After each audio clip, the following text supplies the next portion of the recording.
It's November 22nd, 1963, and the air is crisp as a presidential motorcade rolls through Daly Plaza. Crowds cheer, cameras flash. Then suddenly, a crack splits the sky. A bullet finds its mark. Then another. Chaos erupts as the young president slumps in the open car, his wife scrambling beside him, grabbing brain matter. Within hours, he's gone, and a nation is left reeling. What happened in those fleeting seconds? Join us as we go back and recount the assassination that changed the world. John F. Kennedy Jr. He's a junior, right? Did I get that wrong? No, you're correct. Am I? I don't know why. There's so many Kennedys. I gotta ruin the drama every time. You did. No, JFK Jr. would have been his son. So he was born in 1960 and he died in 99. Oh yeah, that's right. That's what was fresh in my mind. Anyway, we're talking JFK, folks. I am Chicken, the by original, the way. The OG, the OG. Junior. Yeah, we're not talking Junior. But yeah, we're stepping back in time. I am Chicken. Find me at Bark and Cluck on the X, as it were, and as always, partner in crime, Tony Muff. Yeah, Tony freaking G, folks, back again as we dive into an oldie but a goodie. And who's responsible? We still don't know. It is March or do we? It's currently March of 2025. We originally recorded this episode in September of 2019. And this was going to be our jumping off point to really deep diving into this topic. And we never really got to revisit it as our podcasting formats and the world around us changed. But we really did kind of open a lot of doors on this one. So there's a lot of things we discussed and really just kind of started talking about when we originally brought this topic up. And I mean, I thought we did a really nice job kind of going over everything. So there's a lot here to unpack. And there still is. And as we sit here almost 6 years later, the world's changed a bit and things are coming to light. Or are they? We still kind of sit on pins and needles as the files of that assassination are being slowly, subtly, somewhat revealed. Here we go, folks. Yeah. So let's join us. We're going to jump into this old episode from 5.5 years ago, and then we'll see on the other side as we give you the updates on what JFK files have dropped, what new learnings do we have, and can we conclusively say anything at this time? Meet us at the end. We'll talk about that and much more. See you then. Buckle up to the back and the left.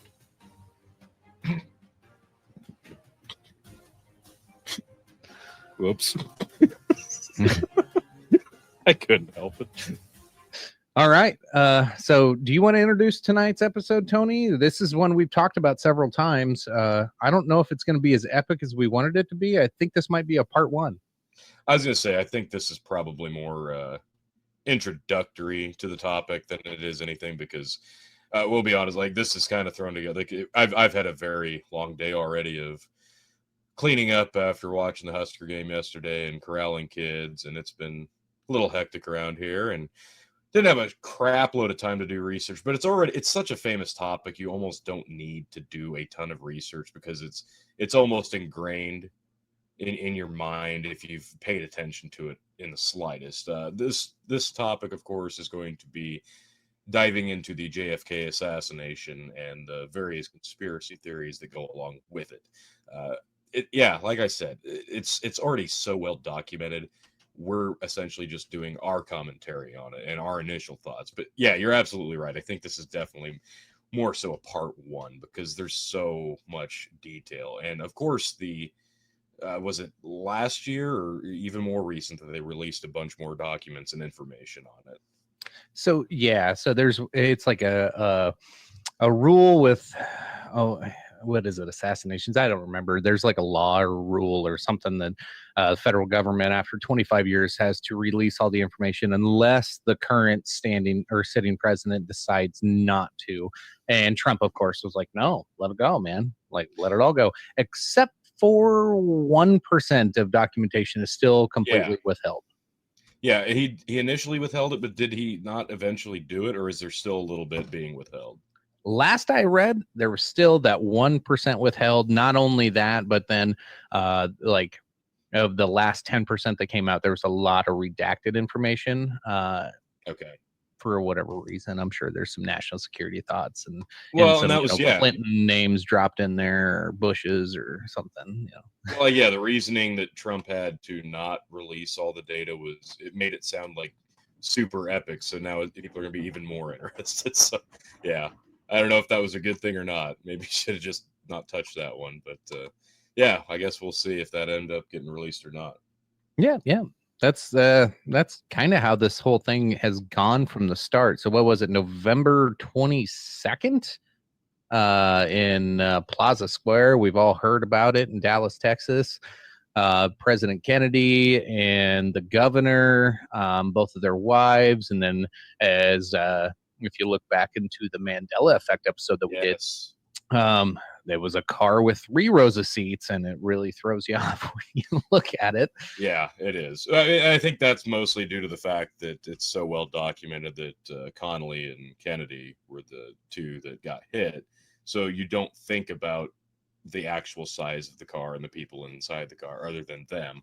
But yeah, it still throws you for a loop. You look at that car for the first time in a while and you see that there's 3 rows of seats. You go, whoa. That's clearly Photoshop. It's not.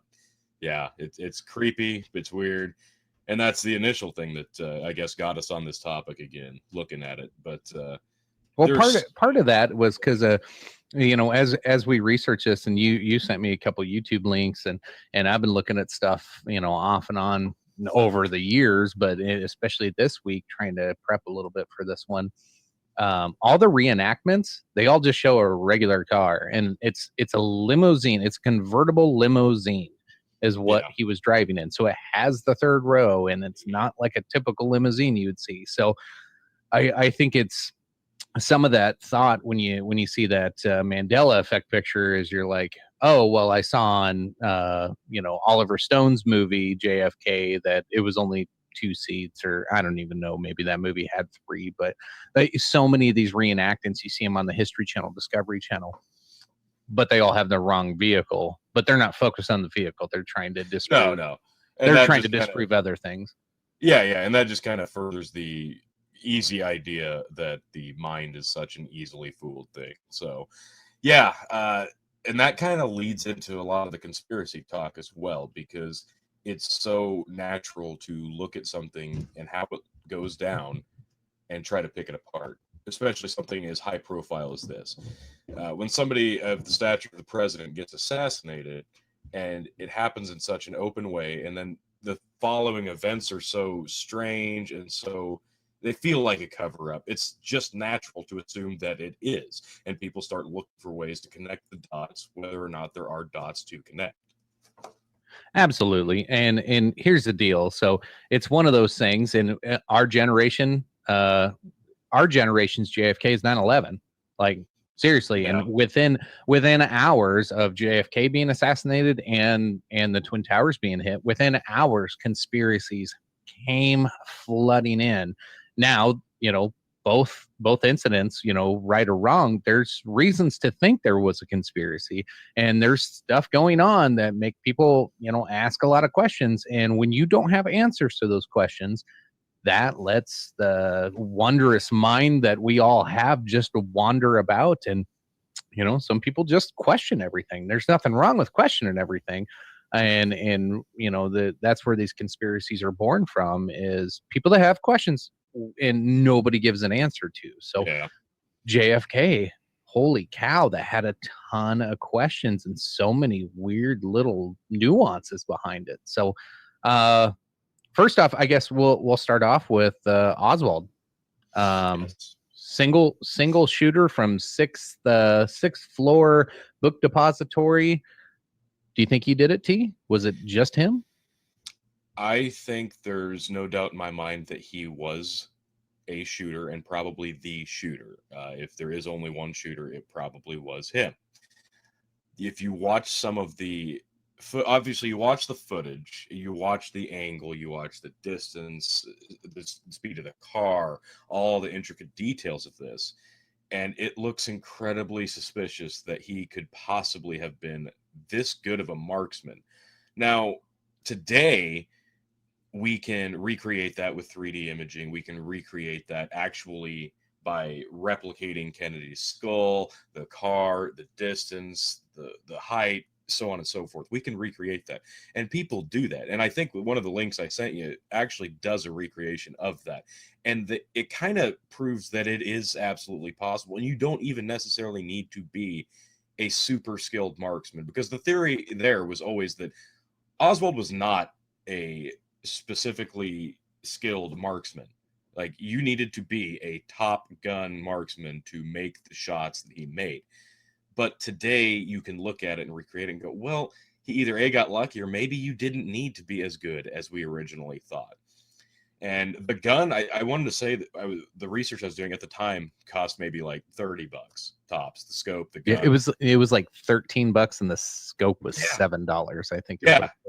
Some astronomically low number by today's standards, and it's not even like a super impressive gun. It's just a recycled war gun, I believe. Yeah, the Kirkonwa or Yeah, that's something similar. Yeah, something along that. I don't know. So Oswald. There's a lot around Oswald that makes this more fascinating. Is the CIA was tracking Oswald for like 5 years prior to the assassination, and the dude had been to he'd been to Russia a few times, and of course, this is communist red scare time, and we're in the middle of the Cold War, so everybody's freaked out. Is he a puppet of Castro? And we had the Bay of Pigs kind of blunder that came about with Kennedy. And some folks thought maybe this was communism trying to get back at Kennedy for taking a shot at them and horribly screwing that whole deal up. Well, I believe it was 7 weeks prior to the assassination. He had gone to Mexico, to the Cuban embassy, and had a trip down there with maybe himself, maybe someone else that they couldn't identify. Yeah, yep, I believe that is correct. There's a lot of shady dealings with this dude and with foreign governments, so that immediately brings up okay, who else is involved? If Oswald is the sole shooter and was the guy. So back to real quick your talks about the gun, the angle, and the building. Most people that go to Plaza Square go sit up in the perch where he was, and they're like, oh dude, I can make that shot. Like, Right. it's not that far. It looks big on TV and it looks big in the pictures, but most people look at it are like, oh no, like this is super easy. I think Joe Rogan even said he could probably have made that shot with his bow. Yeah. Now, the thing about that, though, it's not just a matter of the specifics and this, obviously the height, the distance, the speed. It's also the fact that you got to look at who is doing the shooting. And we're talking about Oswald here, so I'll start he had there. military training though. Yes, he had military training, but he wasn't like an elite marksman.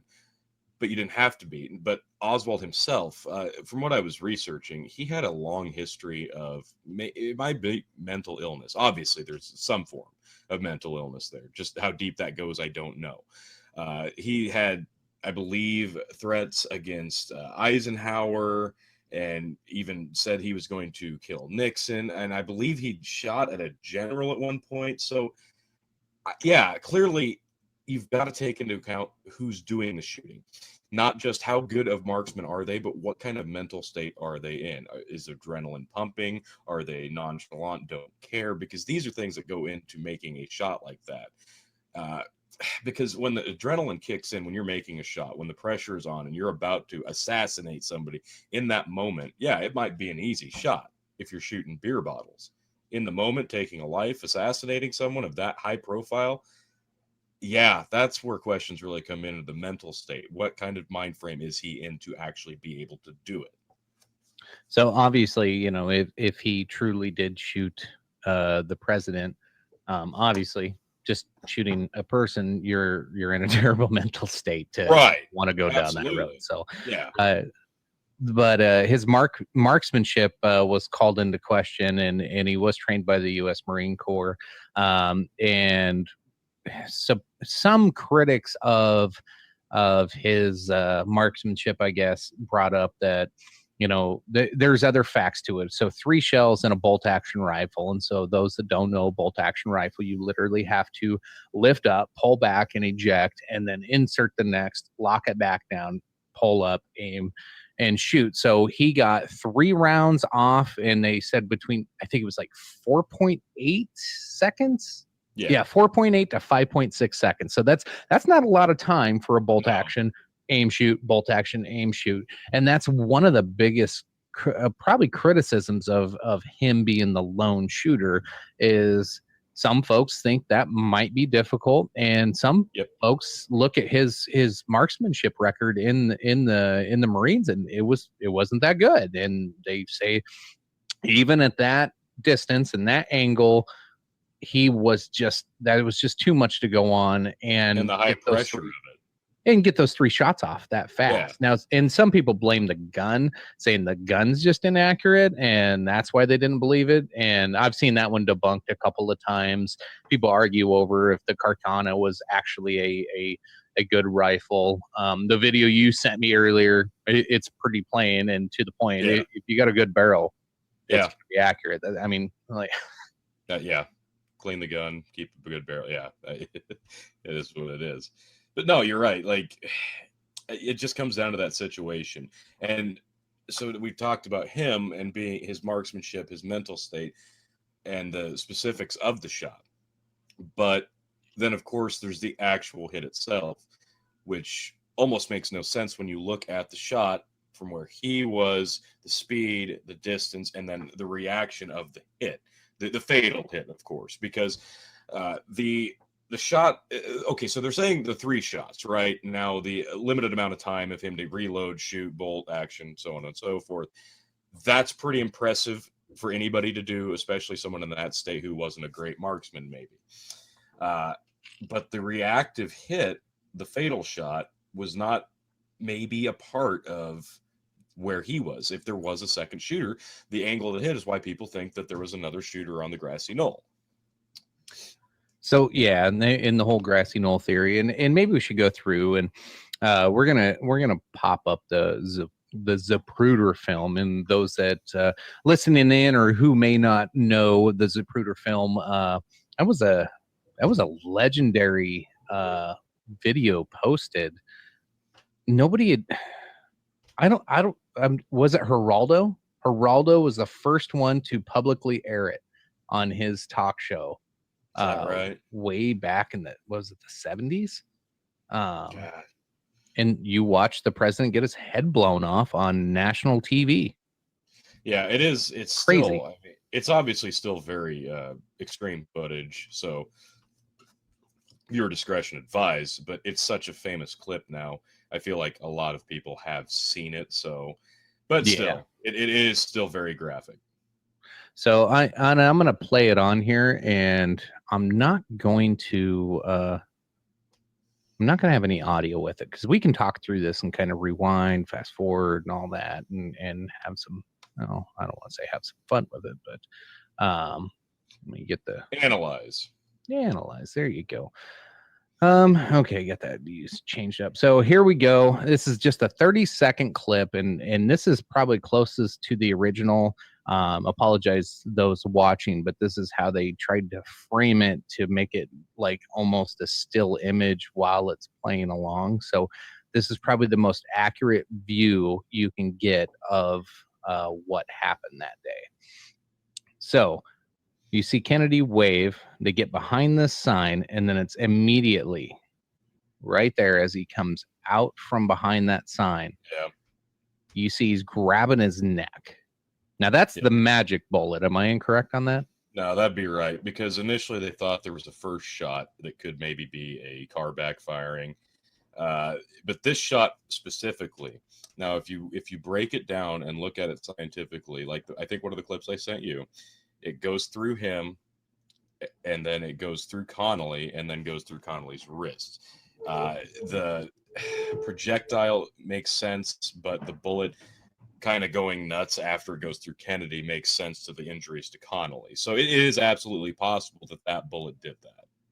So yeah, the magic bullet theory is that this bullet entered through the back of Kennedy's neck, came out through the front, went through Connolly's body, came And then out, his wrist. hit his wrist and broke his wrist bone, and came out completely intact. So the one thing that I found interesting on the video that I'd never seen that you had sent me earlier is the mechanics of the bullet itself is actually it's a very durable bullet. Now, my argument with that, and probably with any other conspiracy theorist, would be, okay, then if that's the case, like the other bullets and even bullet fragments inside the body of Connolly in his x-rays, you can see little metal shavings, but the bullet is still pristine. And I believe that's the only bullet that hit Connolly, while Kennedy had, multiple shots. But well, they only recovered 2 casings, if I'm not mistaken. So if that first shot was a shot, they never found the casing, and it could have just been a car backfiring. Maybe nobody actually shot there.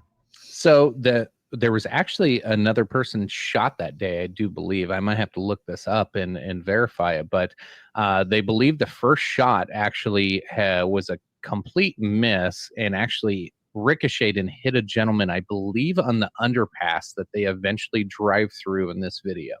Okay. You ever heard that one? Yeah, I feel like that sounds familiar. All right, so we're gonna keep playing through the Zapruder film here. So right now, Kennedy's grabbing his neck, and obviously, right now, you see his wife turn. There's obvious concern in the vehicle at this point, and the crowd likely has very little idea what's going on. Now, on this part, where if it went through Kennedy and struck Connolly through his body, hit his wrist, they say he's reaching for his gun, which would be impossible if his wrist were damaged. But that's also kind of his job, so it's still instinctive, even if he's not physically capable of doing it, right? He's carrying a gun, that's the president. You instinctively think to protect him, do you not? Right. Well, but he's the governor. He's not the Secret Service guy. Right. But if And- he's carrying a weapon, if the magic bullet went through and hit him in the hand and broke his hand, he ain't reaching for a gun. He's probably going, "What the hell just happened to my hand?" right? And yeah, and maybe that's what he's doing. People think he's reaching for a gun. We don't know. So right here, we got the frame where this is the most controversial. So the explosion of his front forehead, and I'm trying to back it up as close to frame by frame as I can. So as he's riding along here, we're about 12 seconds in, and as we move frame to frame along here, we'll see a bullet that came from behind, and right there you see splatter almost shooting out in front of his head, and being shot from behind causes I could kind of see where a lot of people would think that, or the other way. This is one of those ones that, depending on your experience with ballistics and shooting and anything you've done, but there's a lot involved here with it, especially when it comes to the skull and what the skull's reaction to this is. So the theory is the bullet comes in through the back of his head, and then when it comes out, it kind of like blows out the front of his skull, causing this splatter. But when you look at it, his body kind of jerks backwards because of it. And that's why people are like, well, you shot from the front. That's the grassy knoll, right? Somebody else had to shot him from the front side. Yeah, there's the jerk. Now, obviously, I guess it comes down to angling and how he's sitting in the car. Which way was he moving after getting hit? Because any twist, turn, or movement of any sort is going to determine how another shot affects his movement. Uh, so it's really, really hard to recreate exactly how that fatal shot would make him move. It's almost impossible. It's such a unique set of events and statistics that it's almost impossible to even think about. But yeah, like you said, it's so easy to look at that as a shot from the front or a shot from the back. Yeah, it's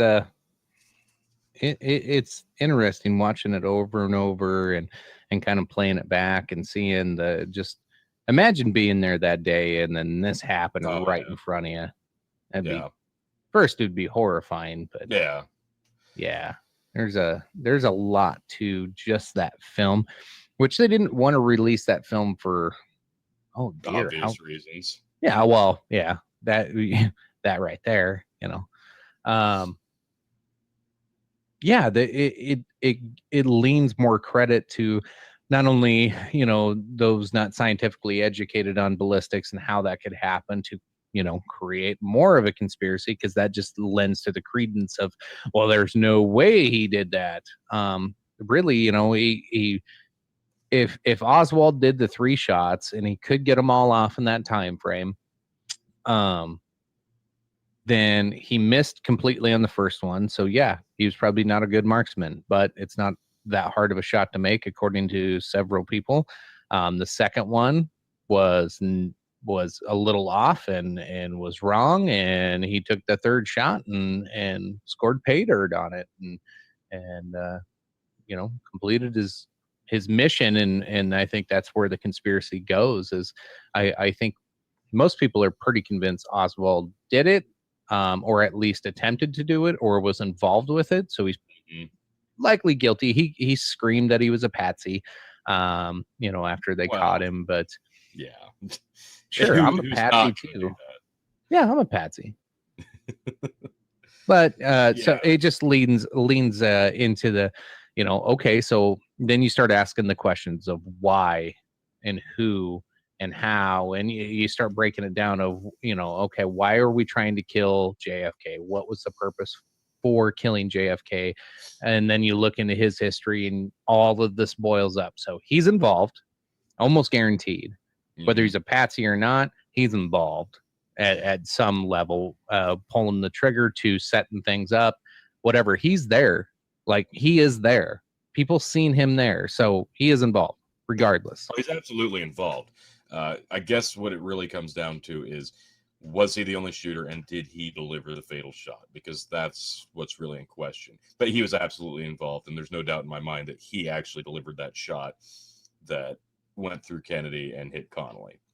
Uh, let's see. Part of the stuff that came out as far as the new information, there's a 413-page memo documenting numerous threats against JFK, ranging from KKK to mentally ill people, which obviously Oswald could fall into.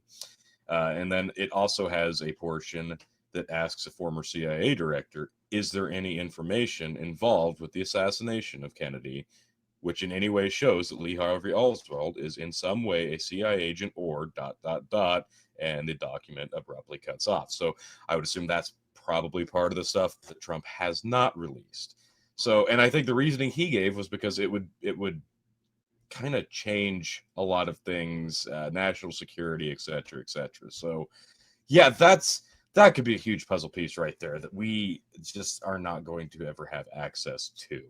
So if he was just an unstable patsy, kind of put in this place by a group like the KKK or the CIA, I almost think that there would have been another shooter that day just to kind of ensure that it was fulfilled. Because if he was as unstable as they say, can you trust him to get the job done without having a backup plan in place? So I think it's entirely plausible, just looking at the footage, that there could have been a second shooter there in case he missed. And it's debatable whether or not he missed once or twice.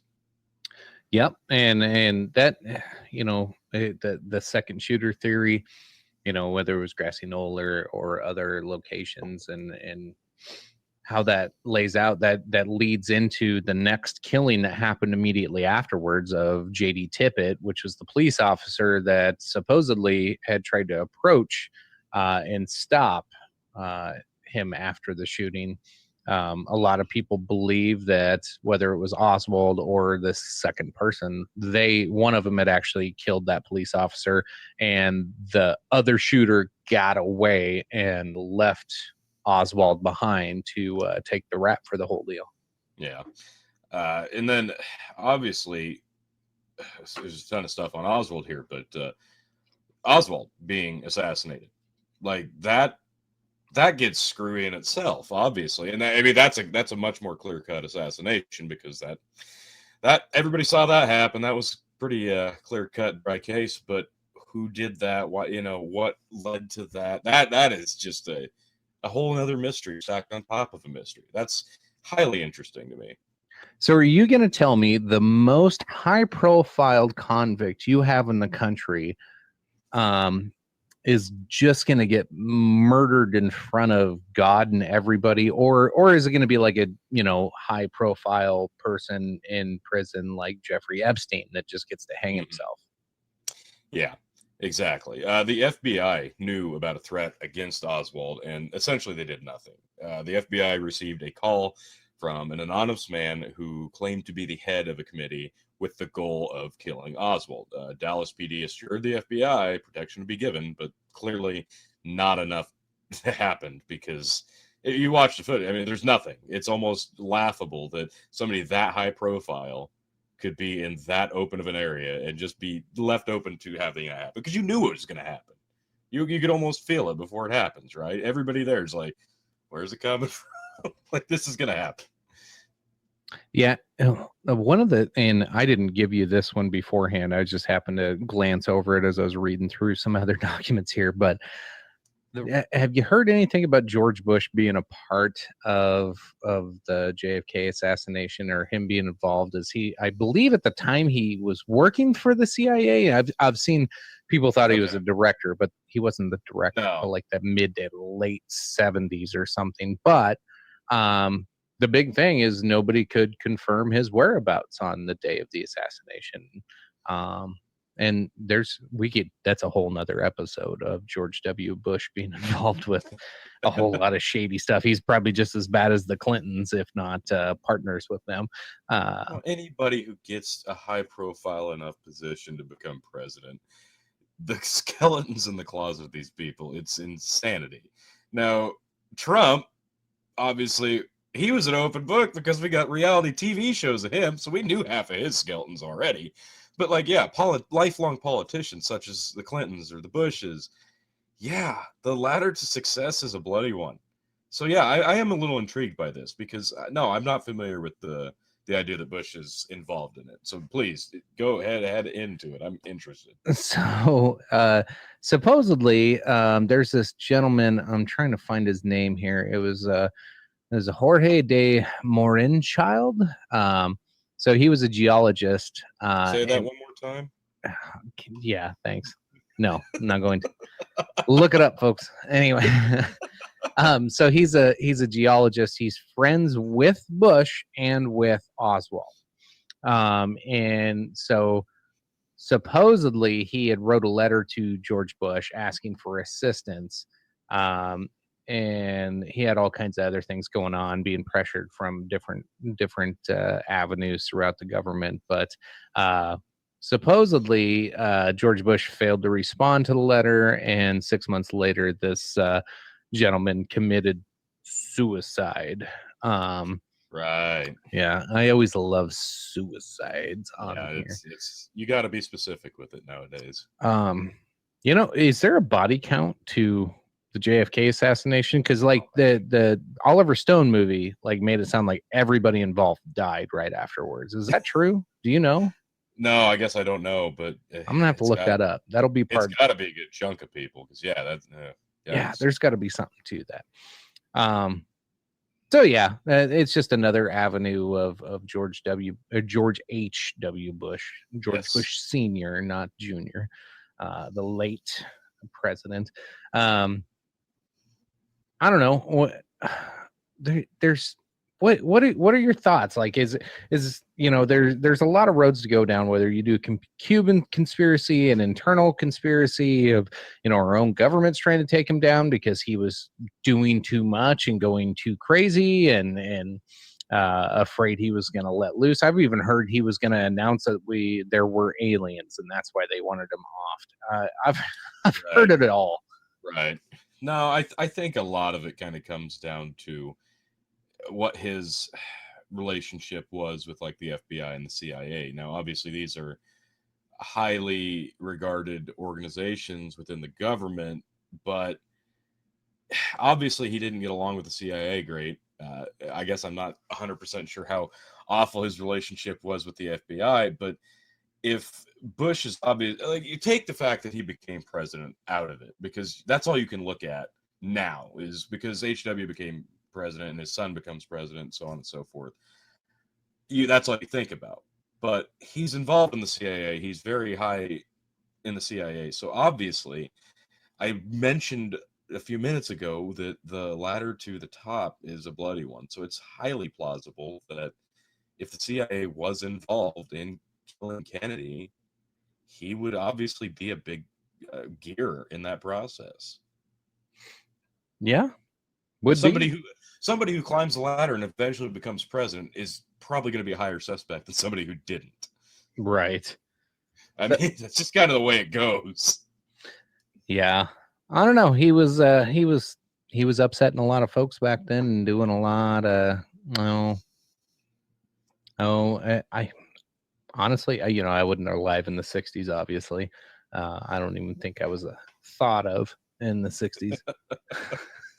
I don't think I was ever thought of. I just showed up one day. Oh shit, that guy. Oh man, another one. But yep. That's what you call an accident, folks, right here. All right. Preaching to the choir, man. Yeah, no kidding.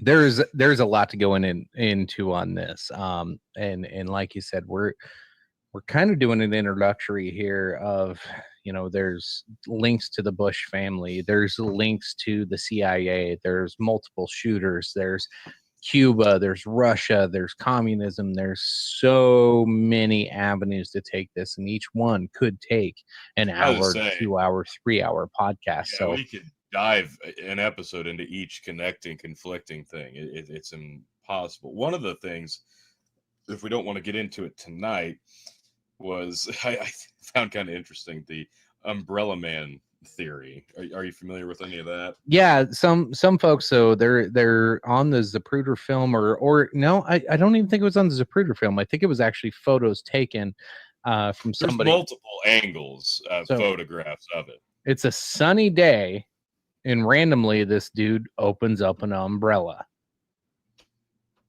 And just stands there. Yeah. So there's no raincoats. Nobody's wearing raincoats. Nobody else has umbrellas. And you just see from multiple angles, right there as the motorcade's passing by, a guy holding a black umbrella over his head. Why would one do that? Right. Now, obviously, the conspiracy aspects jumped into this immediately. It's just before the shots are fired. You can see him from multiple angles. Like you said, beautiful day, no rain. People had to assume immediately that this was part of the assassination itself, that some people went so far as to think that this was an intricate gun, and having it opened, it somehow launched bullets. Maybe that's how we got these weird trajectories. When apparently he actually had to go, he was identified, and he had to go to a Senate hearing, I believe, to explain why he was there with the open umbrella. And it turns out it was just in some form of diluted protest, I think in opposition of something that Kennedy's father had done. It's some just awkward thing that was so just random that it almost had to be true, because obviously the conspiracy theory was even more outlandish, but it was so weird. It was a very strange form of protest, but that was the reasoning given. Yeah. If it walks like a duck, quacks like Right. a duck. Must be a zebra. Yeah.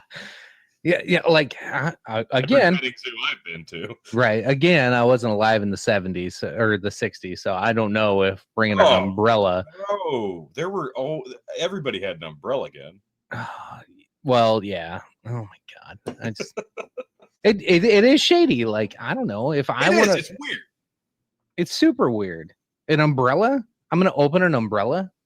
That's how you protest, I guess, in the 60s. You suck, Mr. President. Like, you think he gives a shit? You can't tell me they didn't have oak tag and markers back then. You can't make a sign. What the fuck? Good. Make a WWE sign. If Like, you he's standing smell, He's standing there with the open umbrella. Man, I'm really gonna show this asshole right now. Then he gets shot. What do I do now?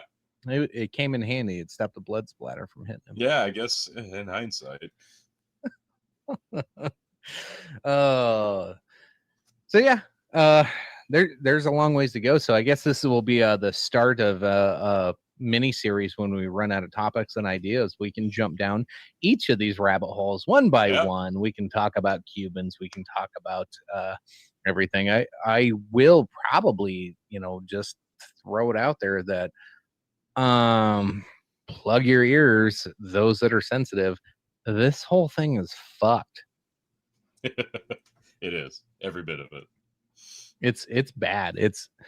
The fact that even Wikipedia has like 30 pages on this is ridiculous. Of not only the conspiracies, but like the facts, and then like the actual resource page on Wikipedia. Holy crap. There are 474 references to documentation on this just on Wikipedia. Yeah. It's insane. Well, and I think a lot of that is it's such an interesting case and such a high profile one. And then obviously with the release of new documentation and information, the interest has reignited. So yeah, there's going to be, and obviously Wikipedia is take it or leave it type of take it with a grain of salt information. Yeah. Oh yeah, for sure. The rabbit hole can become fact real quick, and somebody comes along. Wait a minute, hang on. Then somebody changes that. Yeah, Wikipedia is fun, but it's like Wikipedia is fake news. It's it's kind of the definition of fake news. Well, yeah, but sometimes it's more accurate than the real news. I know, that's the problem. Like, I always go to it. Like, that's usually the first thing I click on if I look for something is Wikipedia. We got problems. Yeah. We got problems in this country if Wikipedia is the best resource we got. It's more factual than CNN. Well, I guess it goes hand in hand. CNN, home of fake news. Well, we had to watch the Husker. Whoa, are you mind blown after watching that episode? Too soon? All right, your phrasing's better than mine was. I'll give you that. All right. Nice. Anyway, folks, welcome back. So you went through everything that we had talked about in that prior episode. Now, here we are. It is March 30th, 2025. Donald J. Trump is president again. Yeah, that's right. If you just lost 5.5 years of your life, no, he hasn't been president that whole time. He lost allegedly, and then won allegedly. It all depends on who you ask. Everything's allegedly these days. I don't even know if we're real at this point. I don't think so. I think we're AI. But 80s originally was mentioned 80,000 documents. Now it's up to supposedly supposed to get 88,000 documents. We're almost there. We're almost at the 88,000 mark. But all this treasure trove of documents has come out in recent weeks.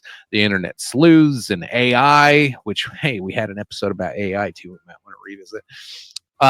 As just been pouring through these documents looking for the smoking gun. Guess what? It's there. No, it's not. It's not there. It's not there. It pretty much said the same thing that we all kind of suspected. that you should still be very weary of the CIA.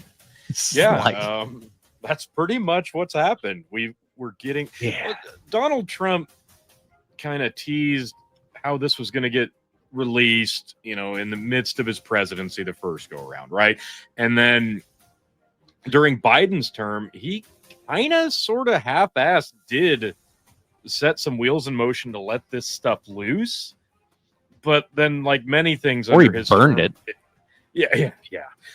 Maybe that's what it was. He was saying he was going to do that and then did the complete fucking opposite, but I digress. And now that Trump's back in office again, they're actually coming out. And a lot of it's been pretty much a nothing burger, and it's been a lot of sleight of hand because they're letting a little bit go, but they're not letting the big ones go. And like you said, there's still, 8,000 to go? So are we literally just waiting for the big finale? Like, is that what they're gearing? This is not a Netflix series. We're not binging Breaking Bad here. Yeah, right. We just want to know what happened. Like, you can spoiler alert this, CIA, Pentagon, whoever. You can just tell us. That's the whole point of this. This isn't a trickle down or trickle up. Like, just give us the fucking answer. There's things that like people aren't buying with this whole release right now. Like you go back to, I think it was George Napolitano had that interview where he was discussing, hey, I was talking to Donald Trump about, why didn't you release the JFK files like you originally said you were?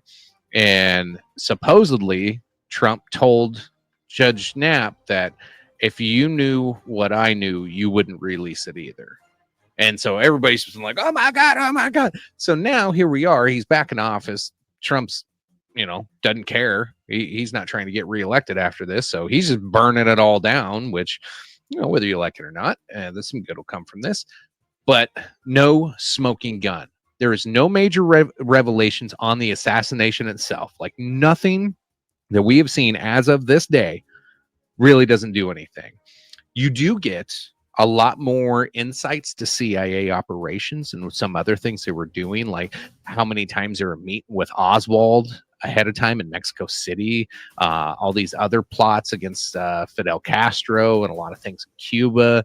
Which make perfect sense. You get confirmation of JFK's mistrust of the CIA. Like it was always speculated. Now it is for sure that like not only the Bay of Pigs incident, there was so much that JFK hated the CIA for, and he was pitted against them for sure.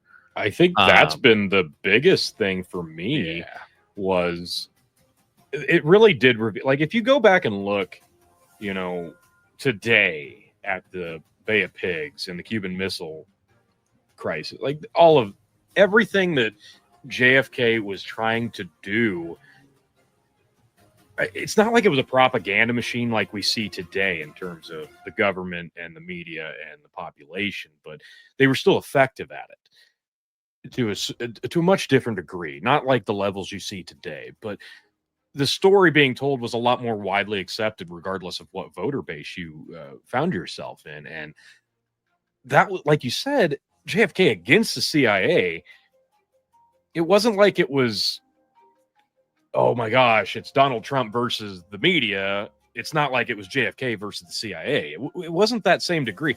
It wasn't out in the open like that. Yeah. Yeah, not out in the open like that. There might have been some speculation.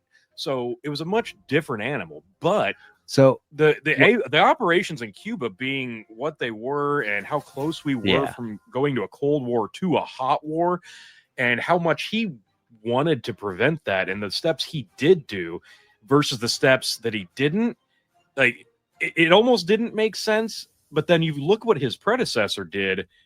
He completely changed the ideology and the process that JFK was taking to try to prevent a global conflict. So do you blame the CIA? Yeah, well, here's did one they of the want the hot war? Is that what it was? Maybe. So here's one of the most, probably the biggest thing that came out of this last dump of files was 1961 memo from White House aide Arthur Schlesinger Jr. suggested he suggested to JFK of reorganizing the agency due to its extensive use of undercover agents posing as diplomats. And he gave the example of 47% of political officers in U.S. embassies were CIA operatives. How many? 47%. Ooh, that's a lot. They had their hands It's in a almost lot of half. stuff. Yeah. So and that led to continued distrust after Bay of Pigs, and it was like the CIA was trying to run the government no matter what the president powers say that they are. Like, it's what we've always suspected, is like you get into the office and then they're like, hey, congratulations, Mr. President, here's your agenda. Like, Yeah. So maybe that was the watershed moment of where that actually started. Maybe we had real presidents before then, and then CIA was like, no, like we're doing this. We don't need you. You're One just person can't be puppet. trusted. We know better. But outside of that, makes perfect sense. Yeah. Outside of that, other things, some names that were redacted before got cleaned up, so we know who these people are now. Very limited new information when it comes to any conspiracy theories, really. Let's see. I think for me, though, the lack of actual confirmation of the actual assassin, that's there was the most more telling for me. I guess it added context to some things of like, what did Russia think of Oswald? What did the Cubans think of Oswald? Like, it gave a lot more, like, it kind of did add a little bit more fuel to Oswald being involved in this, whether he was a lone gunman or not. Like, everybody was looking at him. And this is like one of those 9/11 moments to where the CIA wasn't talking to the FBI and the FBI wasn't talking to the NSA. And like, everybody knew a plane was going to hit a building, but they wouldn't talk to each other, and they all knew pieces of this information. It was kind of, I don't know if that's necessarily what was going on with this guy or not, but like, everybody knew something. They were all watching him, and it's like they let it happen. Okay, but in the 80,000 documents that have been released, has there been anything that, like, point blank says, yes, this is our assassin, it was Oswald? No. Because they can't. Yeah. Well, so that's where we're left with some hope. So the last dump, I believe, was March 18th, something like that, a couple weeks ago. But let's see, what's it say? About 2/3 of the anticipated documents have already dropped, including 500 IRS, some FBI files. See, we got 2,400 to 8,000 documents potentially left to be released after being processed. So we'll see. Maybe there's still might be that damn smoking gun in there. That's a lot of pages still. Is it just that they... So you're telling me there's a chance? There's a chance. Is it just that they failed so miserably? Could this be the conspiracy? Is it just because everybody involved in this failed so miserably at their job that's the reason for the redactions and the hiding of the documents and the investigation and the fact that it took this long to release that? Is it because they look so foolish and so inept at their jobs? Is that why? Could it just be that simple? Yes, Oswald did it. There was one gunman. There was nobody else involved. It wasn't the mafia. It wasn't the communists, whatever. It's just because the government failed so tremendously at their jobs. That's why they hid it. Because if you look at it, the most glaring thing, in my opinion, has to be that, yes, if you do go with Oswald did it, which has been the narrative that the government's put forth, nobody on the government was held accountable for how poorly they did. Nobody was fired. Nobody was demoted. And everybody at every level failed so tremendously during the prevention, during the investigation, the protection of Oswald. Everything, top to bottom, was such a miserable fail on the government's part. Is that just the reason for the cover-up? Because they were so bad at their jobs? Yeah, I mean, it very well could be. Like, Was it intentionally bad or was it not intentionally bad? Could it possibly be that non-intentional, that they were all that bad at the same time over decades? Like, I don't think it could be that. I don't. But my favorite summarization of this, I think I've shared it with you in the boys chat a couple of times, but Angela McArdle. So she was the head of the Libertarian Party for the last, I don't know, several years. And the day the files were originally supposed to come out, she posted on X, guys, do you really think the people that killed JFK wrote everything down? exactly. So it's a pretty good point. And it's it's a great point. what it's the history is written by the victors thing. They're Yes. gonna have all the interviews and documentation that they need to point the narrative that they need.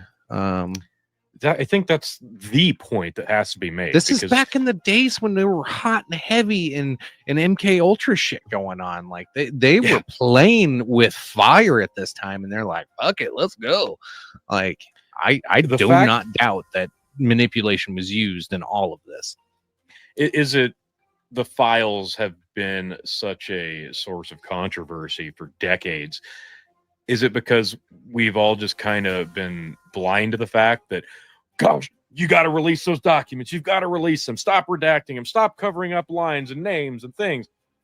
Well, who's to say? Well, was it done on real? purpose to create some kind of spark the controversy on it? Because if you would have just came out with everything right away, well, honestly, here's the other problem, because this wasn't a big thing right after Kennedy died. They caught Oswald. Like, if you want to get into the Ruby, what's the guy that killed Oswald?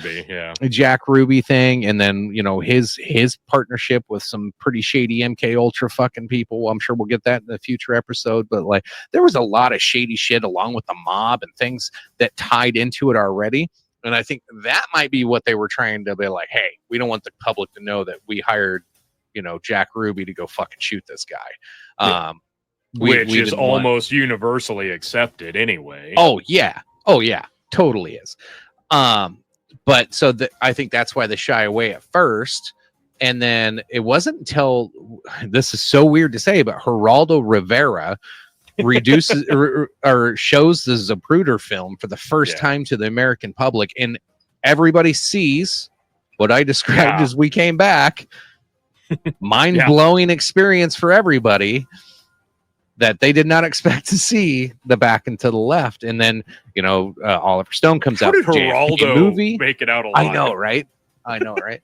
But then you have Oliver Stone comes out with the JFK movie, and like it becomes bigger and bigger, and it became this like cult of phenomenon thing that like everybody had to have an opinion on. It was pre-internet. Everybody was just saying shit to each other, and it was you knew more people that believed there was a second shooter prior to the internet than probably any other conspiracy. Like now that the internet's here, everybody knows what all the conspiracies are. You have to have an opinion about everything nowadays. But back then, that was the like, hey, I know a secret. Did you know Kennedy was fucking murdered? It wasn't just the one shooter. There was a guy on the grassy knoll. Did you hear this? My grandma told me the story. Like it was different then, and now it's so baked into the culture. It's almost better known. The conspiracies are just more ingrained into society than the actual information. Why is that? Because again, there was no information. Like everybody just assumed that the documentation that was being hidden and redacted from the public eye, all those confidential files, held all the information. Well, that's when Hollywood really was like the gatekeeper of a lot of information. Because unless you were reading stuff at the library, like there was no access to this information. Yeah, absolutely. But I think the fact that they put it out there that they were concealing these files was mostly the biggest smoke and mirror to begin with, because hey, we've got all this stuff and we're going to hide it for decades and decades, and we might bleed a little bit out here and there, but for the most part, we're not going to let it go. And now, decades later that we've been blind to the fact that there was probably nothing there to begin with because, like you said, they didn't document it. Why, if they were responsible, would they document it? They wouldn't. They're not hiding the documents because the truth is in there. They're hiding the documents because the documents were a nothing burger to begin with, designed to make us speculate on something else entirely. And we kind of fell for it. That's the funniest thing. Either way, folks, I'm here for it. We've traced the echoes of the gunfire through Daley Plaza. We've sifted through the latest documents. We've wrestled with the shadows of doubt that still stretch across November 22nd, 1963.